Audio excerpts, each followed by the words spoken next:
on Grand Bahama investigating an early morning murder. Grand Lucayne executives calling for inclusion when it comes to the sale of that resort. And tonight we highlight one woman's struggle with the dreaded disease lupus. The Bahamas Tonight Northern Edition starts now.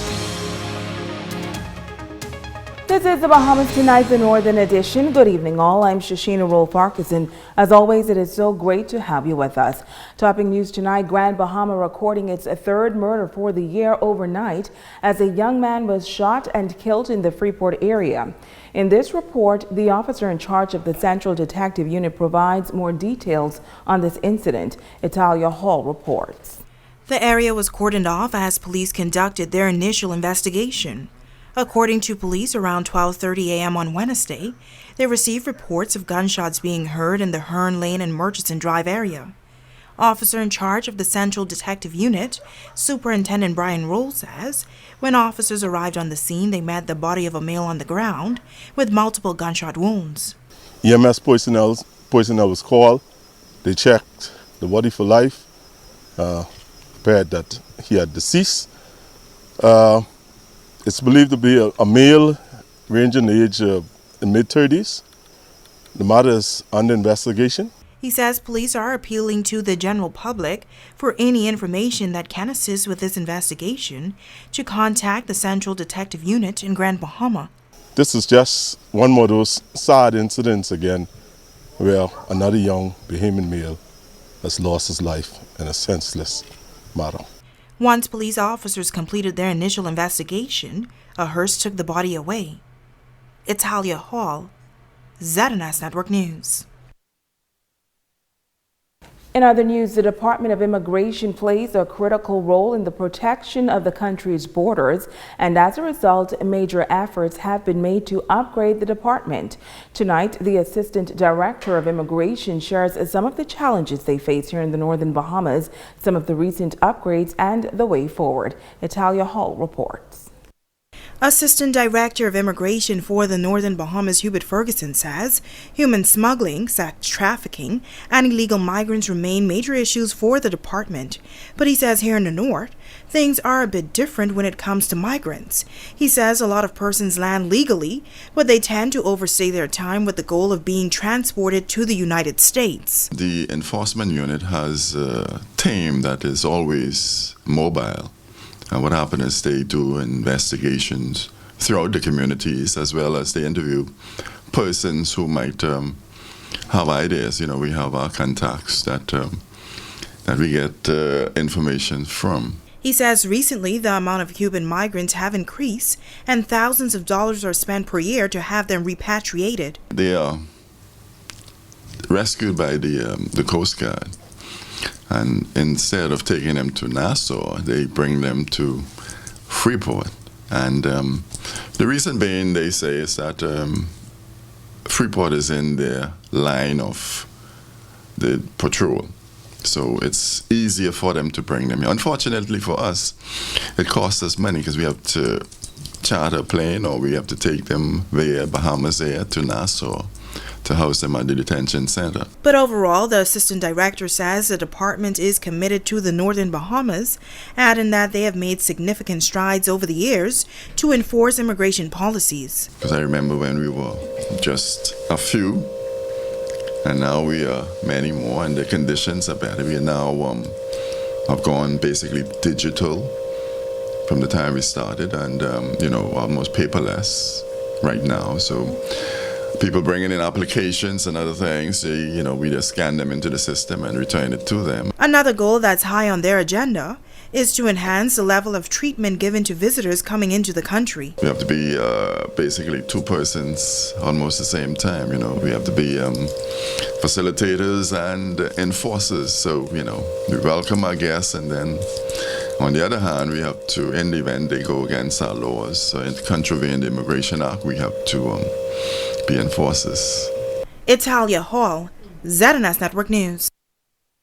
An executive member of the Bahamas Hotel Managerial Association making an appeal for the union to be included in negotiations for the sale of the Grand Lucayne Resort. A letter of intent was signed earlier this year for the purchase of the island's anchor property for $65 million. Tonight, the executive shares the significance of the union being involved in this process. A letter of intent for the purchase of the Grand Lucayne Resort was signed between the government of the Bahamas, Royal Caribbean International, and the ITM Group back in March. And now the Bahamas Hotel Managerial Association, which represents 91 managers at the property, is making this appeal. We want to ensure that the union is brought to the table of negotiation at some point where the residents of this island and the workers of this island can truly be protected, that their rights be protected, and their benefits. Executive of the BHMA, Kirk Russell, says regardless of who purchases the hotel, he believes that the union's involvement from the onset of negotiations with the buyer can only bode well for all involved.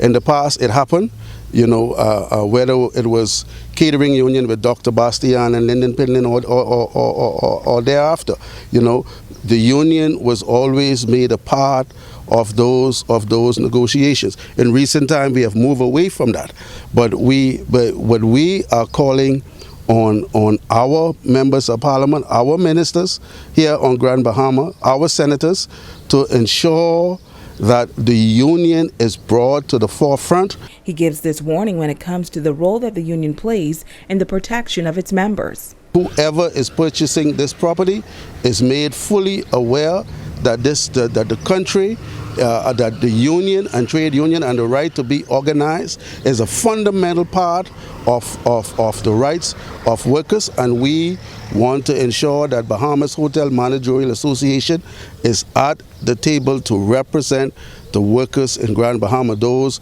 managers, potential managers and supervisors. We want to ensure that whenever these doors swing open with a new company, that the union is here to represent the workers here on Grand Bahama. Well, as the government continues its mission to promote healthy lifestyles, many Bahamians are embracing the idea of growing their own food.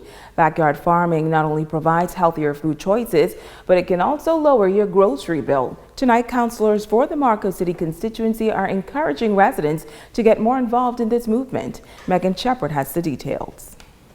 Backyard farming is becoming popular in Grand Bahama as more Bahamians begin to tap into the many benefits of growing their own food.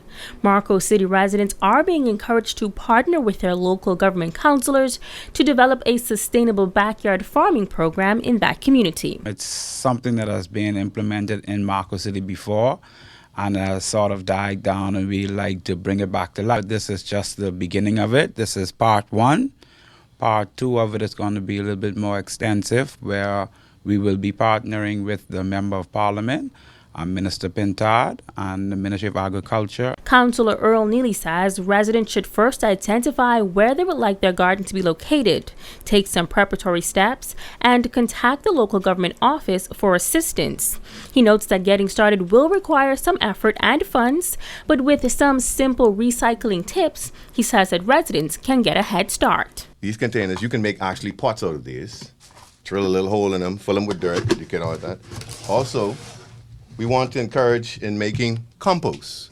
As you can see here, we have some compost from coffee beans, but we also have perishables that are used around the house. You don't want to throw those away. You want to give back to the earth.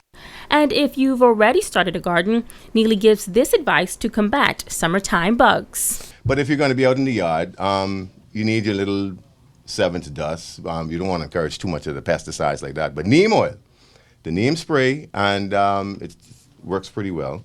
We have the slash and burn, where you take the ashes and you can throw them over there to eliminate that. Councillor Bernard Grant adding that this initiative is all in an effort to help residents create sustainable environments. As we look at the food prices throughout our community and the price of fruits, this is just one way that we can assure you that it will cost the food bill in your house to decrease. And so we just want you to come on board and support this initiative. And we know that now it's a backyard farm, but who knows where this initiative can take you. Now, if you are interested in starting a backyard farm, you are encouraged to reach out to the counselors at the local government office. Megan Shepard, ZNS Network News. At the local